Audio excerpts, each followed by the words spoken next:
Thanks for tuning in to CPA Life, where we talk culture and growth with folks that are going against the grain in an industry that has been stuck with a "we've always done it that way" mindset for far too long.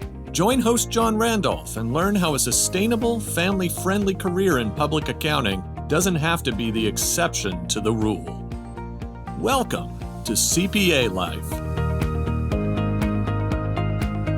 Hey everybody, welcome to the CPA Life podcast, where we spend time talking to leaders who are shaping the future of CPA firms, not only locally, but also on a national level. People who are really redefining growth, people strategy, and what it means to build a firm that's both competitive and human-centered. And today, we're going to be talking about something that every CPA firm leader wrestles with, and that's business development that works, how it has to align with strategy and capacity and people planning. And to do that, we're going to be digging into several topics today around BD with Neil Barrow, who is the founder of EnabledBD. Neil, nice to have you with us today.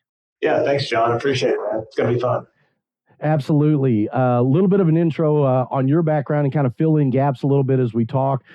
You spent several years leading business development at two top CPA firms, Whitley Penn and Lane Gorman. For those that may not be in the Dallas marketplace, Lane Gorman, depending on what ranking you're looking at, is stereotypically the number one largest or number two largest local CPA firm in the Dallas marketplace. So a lot of understanding of what it takes to build a successful firm. And then you went out and launched EnabledBD, which is focused on training, coaching, consulting, helping professional service firms build intentional, structured, and repeatable growth systems. Is that about right? That is a nice way to put what I do. I simplify business development for firms. Yeah, but I like the way that you said that. It's and I think simplicity is something that we need to lean into a little bit more. I think sometimes we overthink it, we overcomplicate it, we make it a little bit harder than it needs to be. There's a scene that I've always kind of leaned into when it comes to business development running firms. There's a scene from Remember the Titans, movie with Denzel Washington, where he's walking up when all the kids are getting on the bus, and he hands the offensive playbook to the defensive coordinator and the defensive assistant coach, and they open it up and look at it and say, something like, it's only 2 pages. And he says something to the effect of, whatever offense it is that he runs, veer offense or whatever it is, he said, just, it's like Novocaine, just give it time, it always works. And I think that there's some simplicity to business development that we need to lean into a little bit more than the complicated way that we approach it. Is that kind of what you've seen with the firms that you deal with? Yeah, 100%. I think when we look at business development for accounting firms, we're always chasing the shiny object. So, if we're not growing how we want to grow, then how do we get more leads in the door? But we're not really maximizing the leads that we're currently getting, or we don't even know how many we're currently receiving at the firm because everybody's kind of running their own thing, which is, again, this is fine. But like when we're thinking about a strategy, is more leads a thing? Or if we're at capacity and we're turning down work, then that's a different type of business development challenge. But they're all related in how we approach and how our firm thinks about business development. Every culture is different. Every leadership team is different. And so there is like a simplistic way to think about business development that can work for every firm. Let's talk a little bit about kind of how you've gotten to where you are today in running Enabled. You've moved from software sales early in your career into CPA firm business development. Tell me how that journey has kind of shaped the way you think about business development inside CPA firms. Yeah, I think when you look at going from a true sales environment into a business development environment at smaller mid-market firms, you're going from a very structured environment to a less structured environment where, before I had a playbook, I had coaching, I had management, I had support. I just needed to execute the playbook. So I had to just do the activity and do it well. Within business development role, business development can be ambiguous. And so what I learned really early on is that it's really about, CPA firms use this all the time, we're an entrepreneurial firm, right? And so you have to have that level of autonomy to go figure it out. And that's based on a lot of different factors at that firm. And then as I was talking to other business development professionals that were in either accounting or other professional services spaces like consulting, law, engineering, financial services, we were all kind of in the same way, pretty much. We were all in the same way, which is ultimately we were all trying to execute conversations and generate conversations with the same types of companies and the same types of referral sources and the same types of folks. And so when you're in an origination role like I was, you had to have a plan. You had to be consistent. You had to execute that, but you had to figure it out on your own. There was no training or here's how you do it or here's exactly what we need you to do to hit your goal that we're going to assign to you. And so there was a level of figuring out that I had to go through. And sales is not business development, right? Mm-hmm. There are components of sales to business development, but it's not executed in the same way. That's a great way to put it. And I want to touch on that a little bit as we talk about this a little bit more. I want to understand your mindset a little bit, and I'm sure that people kind of question you about this because they have a stereotypical mindset of kind of something you just said, that business development is sales. They're interchangeable. They're the same things. The reality is they're not. And you often speak about business development as being a system, not a soft skill. What does that mean practically for CPA firms, for CPA firm owners that want predictable growth? Yeah. So some of my conversations with leadership, whenever they're exploring growth or business development initiatives for their firm, again, they come to me with what they feel like is their challenge, which is like, hey, we need more leads, right? And that's a common theme. Or, hey, we're thinking about hiring a business development professional at our firm. And whenever we're having these conversations, I think business development at its core is really just two things. It's deepening existing relationships and growing new right relationships. Like that's pretty much it. But when we try to overcomplicate that, and so a lot of people have this mindset in professional services that, well, I'm not a business developer, right? Because they think business development is going to happy hours, talking to people you don't want to talk to and that you will never talk to again, which, like, again, that is a component, like that is an activity that you can do is go to the events, but that's not necessarily what business development is practically. Again, it's deepening existing relationships. These firms have hundreds, like to thousands and thousands of clients. And have we asked them, we're recording this at the end of 2025. So have we asked them, hey, 2026 is coming up. What are your big priorities and how can we be helpful? Yep. And so we have these kind of common mindset challenges of like, it's sales. I've got to go pitch somebody something. I've got to go out and network with people, which again, like those are components potentially to business development, but that's not actually what business development is. And so the first step is kind of getting out of our own way with some of the head trash that we have associated with what business development or sales actually is, and like understanding what it actually is so we can create a focused plan. You use the word system, process, structure. Again, those are very generous words to what I help firms do. It's really centered around who are our clients that I need to be more intentional about and who are our best referral sources at our firm that we need to go do more things with. How do you get past the thought process and mindset that people have when they hear system, process, and they think confining, limiting, there's a box that I'm going to play in and I can't get out of that box? How do you deal with that? Because there is the necessity in a business development capacity to have a system, to have a process, to have things that are measurable, in my opinion, replicatable, but you also don't want to remove the individuality of the person that you're dealing with. Yeah. So I think you honed in on a key point there is there's not a system that would work for everybody. Like it's all individual based. We're all different people. What works for you, John, is not going to work for me because I won't do it or I don't want to do it. And so some people like, hey, you got a podcast, I've got a podcast, but other people might not want to ever be interviewed on a podcast, right? So there's a lot of different things as we think about the components to structure. I think it's more how I view it is more framework, and it's kind of choose your own adventure with guardrails. Okay. Right? So here's what we know can work from an activity perspective within these buckets of business development on where we need to spend our time. But you can choose where you want to spend your time on what you're going to be most consistent at. A lot of the professionals that I'm working with at firms, because where we initially start is at the individual book of business owner level. So who is the relationship tied to at these clients? And then we kind of build, that's our foundation that we can build upon. Some of our folks that are at capacity, that are more of our technical partners or senior managers or managers, we need to encourage them to spend their time in the conversations that they're already having and just have better conversations. And we need to provide a how to do that. Here are some suggested things.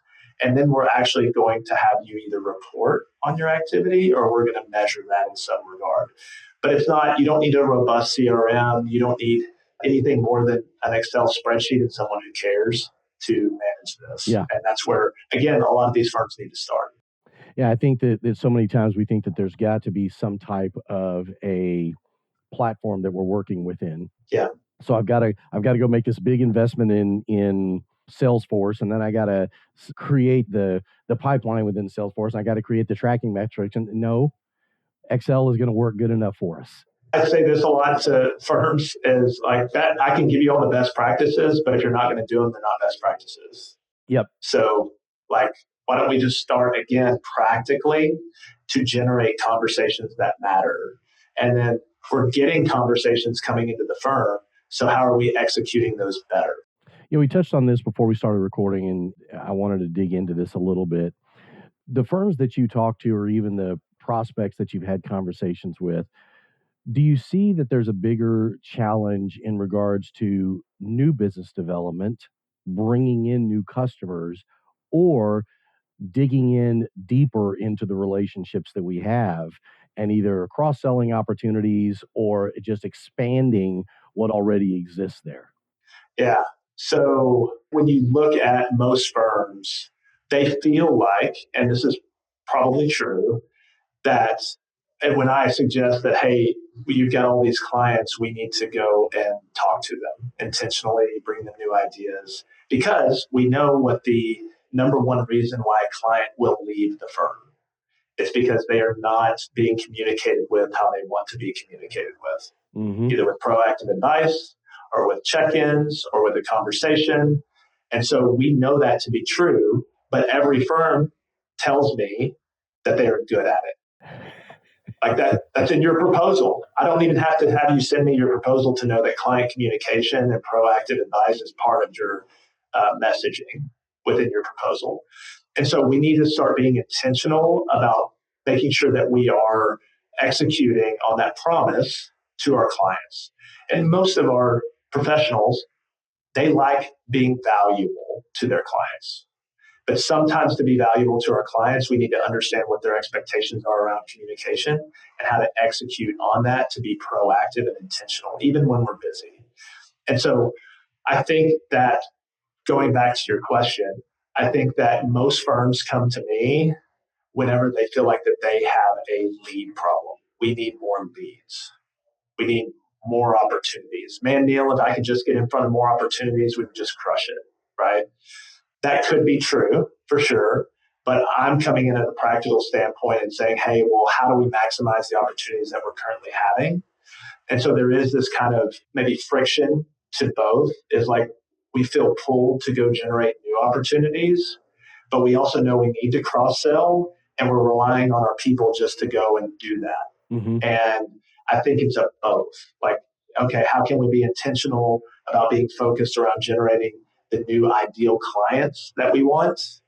And then also, how do we go and better serve our clients? And I think that mindset comes down to when we hear cross-selling. When I hear that, or when a professional hears that, they're saying, okay, well, you're asking me to go to my tax client and pitch CAS services. And that feels bad and awkward. I don't want to do that, right? Yeah. But if we can shift our mindset from that to, I know that they're struggling getting me their information and getting clean financials to me. And so if I don't bring this up to them, I'm doing them a disservice. Yep. Like that's the mode that we need to kind of shift our mindset, because if we can do that, then we can learn how to ask those questions to where it doesn't feel uncomfortable and it doesn't feel like you're pitching people. It's interesting that you use that example, because there's a client that we worked with recently that was looking to grow their CAS practice. It had been an afterthought, like it has been for years for a lot of firms that are more established. Sure. I was talking to the director or the partner that's over that group, and we were talking about the fact that probably about 90% of their current client base that they service are one-off cleanup financials for the tax department kind of thing.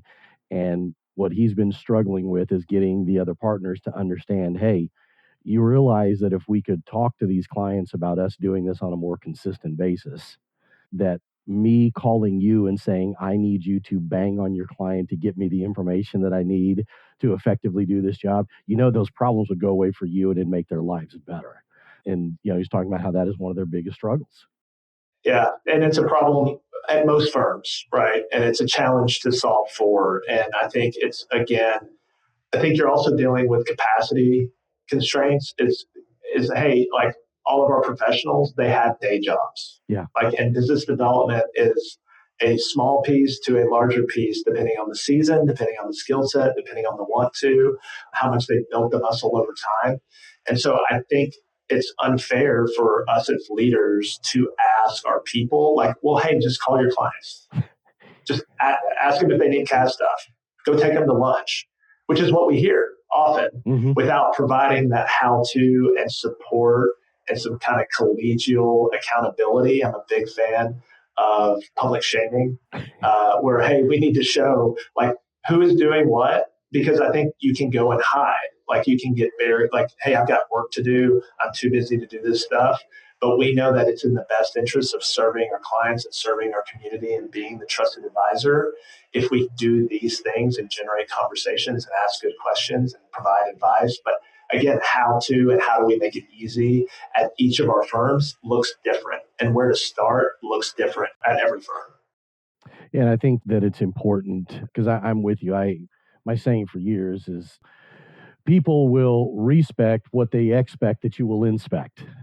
And if you're measuring it, they will respect that if you're consistently measuring it. But the flip side of that is if we're measuring it, but I'm not showing you how to succeed in that measurement, then it's really failure on my part as a leader because I'm expecting you to perform at a certain level, i.e., hey, Neil, congratulations, you've been promoted. Now you have a $350,000 a year, $400,000 a year BD quota that I need you to hit. Yeah. And we're going to measure you against all the other people at your level consistently on how you do that.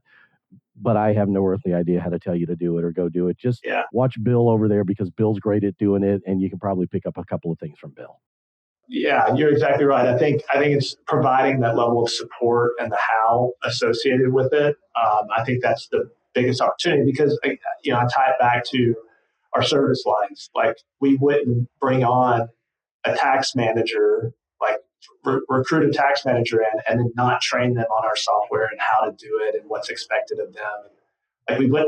Or maybe we would, I don't know. But we wouldn't do that. We shouldn't do that. We shouldn't do that. So why do we think that business development is any different? And the answer to that is because we think it's a soft skill. We think it's a personality trait, and it's not. It's an intentional skill set that we have to develop, just like anything else. So in if I hear you right, what you're saying is, hey, is it's a muscle. Everybody has that muscle unless you were born with a birth defect.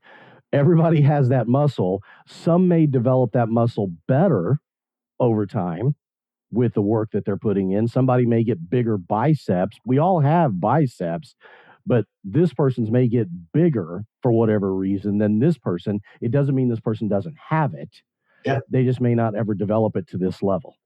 Yeah. It's like, exercise and business development are, the similarities are very, kind of go hand in hand, the similarities between exercise and business development, because it is a skill set and it's a muscle to develop. And so oftentimes I'm going into firms and I just got to get you to go to the gym.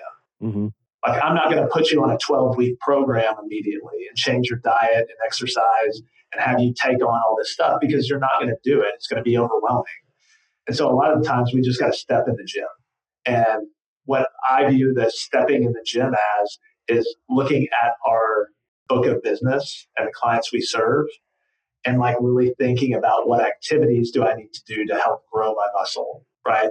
Help grow the relationship. And so if we can start there, and then we've got people that have been going to the gym for a long time. And that's the thing about these firms is you have all the different people are on a BD journey. And it's just starting out or, hey, congratulations, you're a manager now. You need to go do BD. It's like, well, what the hell? Like, I don't like, what? Like, where do I even start? All the way to, I'm the rainmaker. I don't want to be put in the box. I'm doing my own thing. And those people need to be supported differently. Mm-hmm. And what they'll do and what the exercises that we're going to ask them to do are going to be different. But again, it's in that framework. Here's the boxes and here's the exercises that you can do. Now we're going to help you put together this plan for you. And then we're going to support you in being consistent in your plan, because you're going to have capacity, family, you got all this stuff going on. Mm-hmm. So we need you to be consistent and not take on too many bites, right? How many times do we join an association or an organization and we show up and then we get busy and then we don't go for 2 or 3 months? Well, is that actually worth our time to go do that? Probably not, right? So I think about it like muscle building for sure. A lot of firms may look at this problem, and we've seen this with some clients that we've talked to over the last couple of years. There's been a lot of firms that are in our target market, mid-market firm size, small to mid-market size firms that have had this thought process of, look, I'm just going to go out and hire a business development person. Mm-hmm. I'm going to let that person be the rainmaker for our firm. Before hiring a BD professional, what are some questions that firm leadership really needs to be digging into and asking themselves to ensure success? That is a great question, John. Coming from the BD role, thinking about, what I described as kind of having an entrepreneurial mindset, you got to just go take action. You got to build it. You got to figure it out. I think what a firm can do to set their business development, if they're considering hiring a business developer, because that's a lot of the conversations. Hey, we're thinking about hiring a business developer. No, go to talk to Neil first, right? And let's get organized to make sure that this is a success. Because hiring somebody cute to go to all the events is not a strategy. So we have to have somebody that can execute and develop a plan. And so how do we do that? Is because when we think about, again, going back to mindset, we think it's being an extrovert is being good at business development. That gives you the motor to go out and do a lot of activity. So those folks are actually more inclined to do business development, is because that's something that feeds them. And so that's what we think business development is. But when you think about what we need to do to succeed in hiring a business developer, is we need to give them a starting kit. We don't have to go through a full-blown, here's exactly the playbook that you need to run, because honestly, does leadership, are they prepared to do that? Can they do that exercise on their own? Right. So we need to give them a starter kit, which is, who is our ideal client? Who are the best clients at the firm? What problems are we solving for them? What outcomes are we helping them achieve? Why did they originally come to us? Because that will help create focus. So if we're a smaller firm and we do a lot of real estate and construction, and right, so I need to know what my best and what I can go win with compelling stories today. Mm-hmm. And then I can tie that to the partners that are also really good at closing business. Is because business development is a team sport, right? And so if I'm a business developer and I'm in charge of going out and generating new opportunities and new conversations for the firm, then I need to be able to generate that and then have confidence that our team will have a great first meeting and will give us the best likely outcome of a good outcome, which is a new client. If I don't have confidence in that, then it's really difficult for me to go and do business development. And so I have to have a focus around how am I going to do that, whether that's private equity, real estate, whatever industry, whatever size of company, whatever problems we're solving for business owners or CFOs. I've got to get pretty clear about that. So then I can give this to the business developer for them to go and learn more about our firm, meet the partners, and then find the areas where they need to spend their time. So it's focused. So it's not just going out into the market and just being the face of the firm. I hear that a lot. We would just want somebody to be the face of the firm, which again is fine. If you find that person that can go figure it out.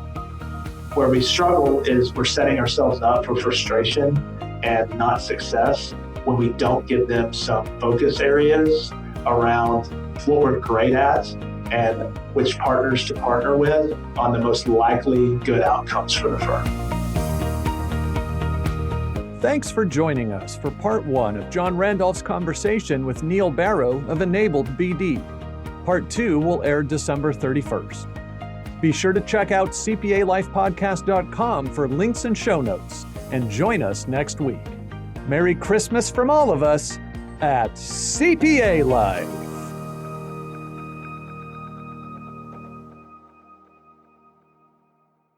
ProfessionalProductions.net